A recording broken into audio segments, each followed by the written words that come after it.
I was like halfway through grad school when I dropped out to become a songwriter. Once I started meeting people in the music community in Austin, I was just amazed at how much of a family it was and how much people took care of each other, and it was not really a competitive environment, it was a really nurturing environment, and I think it still is, and I think that's why so many of us, stay in Austin and keep doing it, because it's our family. I feel like there's way more camaraderie than there is competition, or if there is competition, it's healthy in the sense that you go out to see a band or you get to see your friends and you're sitting there in the audience going, man, they sound incredible, like I gotta do some work. The quality of bands is astounding out here. I always say we have an embarrassment of riches. We have so many different bands from so many different genres to choose from. And we have a ways to go. We have much more to share. There's so much more out there to be discovered.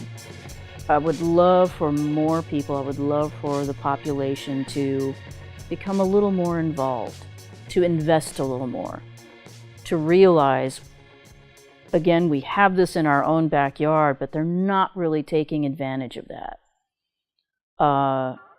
People don't want to pay for shows or pay for music. Somebody's gonna take that gig, and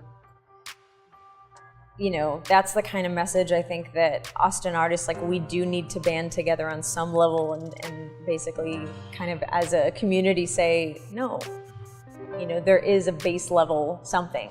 The bands aren't getting paid, they're not able to do their job.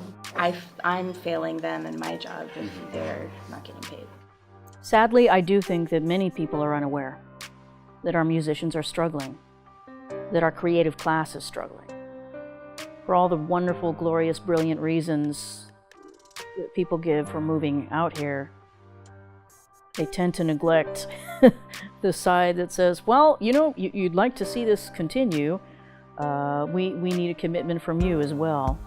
We desperately need professional level music industry.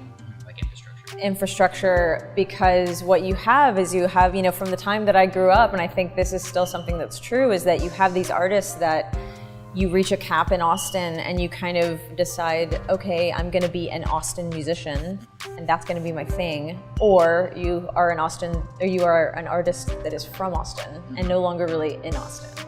We have a lot of people moving here because they like the city so much, but when that influx happens, the city changes. And then they get here and maybe they didn't like having live music next to their apartment every day. I think it's really important to acknowledge that there are a lot of people who are concerned about it and active about it, that our mayor is trying to address, at least figure out what the real questions are.